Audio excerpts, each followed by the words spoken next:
aquel tiempo, cuando terminó Jesús de hablar a la gente, entró en Cafarnaún. Un centurión tenía enfermo a punto de morir a un criado a quien estimaba mucho. Al oír hablar de Jesús, le envió unos ancianos de los judíos para rogarle que fuera a curar a su criado. Ellos, presentándose a Jesús, le rogaban encarecidamente: «Merece que se lo concedas, porque tiene afecto a nuestro pueblo y nos ha construido la sinagoga». Jesús se fue con ellos. No estaba lejos de casa cuando el centurión le envió unos amigos a decirle: «Señor, no te molestes, no soy yo quien para que entres bajo mi techo. Por eso tampoco me creí digno de venir personalmente. Dilo de palabra y mi criado quedará sano. Porque yo también vivo bajo disciplina y tengo soldados a mis órdenes, y le digo a uno ve y va, al otro ven y viene, a mi criado haz esto y lo hace». Al oír esto, Jesús se admiró de él y volviéndose a la gente que lo seguía, dijo: «Os digo que ni en Israel he encontrado tanta fe». Y al volver a casa, los enviados encontraron al siervo sano. Palabra del Señor. Decía Chesterton que el sentido común es el menos común de los sentidos. Yo creo que los cristianos deberíamos aplicarnos este dicho, porque si decimos que tenemos fe, deberíamos ser consecuentes con nuestra fe. ¿Qué significa tener fe? ¿Significa entender los planes de Dios? ¿Significa no tener problemas? ¿Significa que todo te sonría en la vida y que no tengas que sacrificarte ni esforzarte para hacer el bien y evitar el mal? Todos sabemos que no es así. Por tener fe no dejamos de tener dificultades. Por tener fe no comprendemos los planes de Dios. ¿Por qué? Porque la fe implica confianza, significa confianza. La fe no es comprender plenamente los planes de Dios, es confiar en Él, porque sé que existe. Por eso, el sentido común de un cristiano le debería decir: fíate de Dios. Fíate de Dios porque crees en el Todopoderoso. Fíate de Dios porque sabes que es el Señor y porque además tienes experiencia del amor que te tiene. La prueba máxima del amor de Dios es que envió a su Hijo al mundo, permitiendo que Él entregara su vida para salvar la nuestra. Lo dijo el mismo Cristo. En verdad, alguien entregue la vida por un justo, pero por un pecador, pues esos pecadores somos nosotros. Y Cristo es la moneda de cambio que Dios Padre entregó para recuperar nuestra vida y nuestra libertad.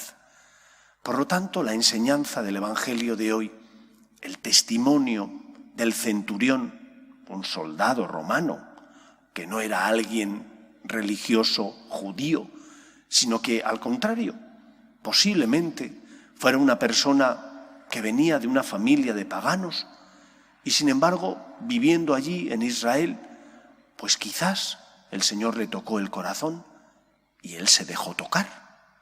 Porque Dios siempre se acerca a nosotros, pero nosotros nos dejamos tocar por Dios. O una y otra vez retamos al Señor, una y otra vez le exigimos pruebas, una y otra vez no tenemos ese sentido común que desgraciadamente suele ser el menos común de los sentidos. Respeta a Dios. Respeta a Dios porque tienes fe. Respeta a Dios porque sabes que existe. Respeta a Dios porque tienes experiencia del amor de Dios y por lo tanto deberías ser consecuente con tantos regalos y dones como el Señor te ha concedido. Que no tenga fe aquel que no ha sentido el amor de Dios, lo puedo entender. Pero que no confiemos en Dios aquellos que hemos sentido el amor de Dios, no lo entiendo. Sé que somos débiles, que fruto de esa debilidad tropezamos, pero retar a Dios, tentar al Señor porque no comprendemos sus planes o porque no nos da lo que nosotros le pedimos, que nos puede parecer muy bien lo que le pedimos, pero es que Él es el Señor y nosotros somos la criatura. Por lo tanto, deberíamos vivir, como dice el centurión, bajo disciplina. ¿Y qué significa bajo disciplina? Pues significa que Dios es el Señor y que por lo tanto nosotros no podemos quitar a Dios del lugar que le corresponde en nuestra vida y en el mundo que Él ha creado. Si Él es el Señor y yo no lo soy, yo soy la criatura. Él es el Señor.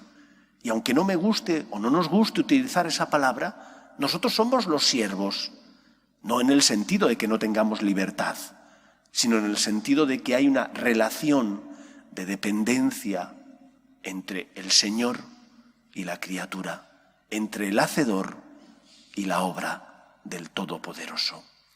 Por eso apliquemos el sentido común, de darle a Dios el lugar que le corresponde en nuestra vida. Y cuando tengamos dificultades, vengamos a que nuestro Padre Dios nos consuele. Vengamos a dar gracias, vengamos a expresarle nuestro amor y ocupando Dios ese primer lugar en nuestro corazón y en nuestra vida, todo queda en equilibrio. Decía San Francisco que Dios no resta, sino que suma.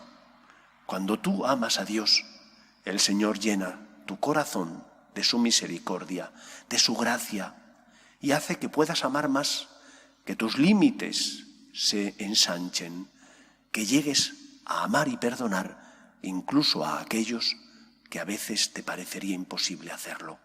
Pero es el Señor el que mueve tu corazón, es el Señor el que te dice, vuelve a empezar, perdona, comparte, sé generoso, como yo lo he sido contigo. Tenemos experiencia de fe, experiencia del amor de Dios.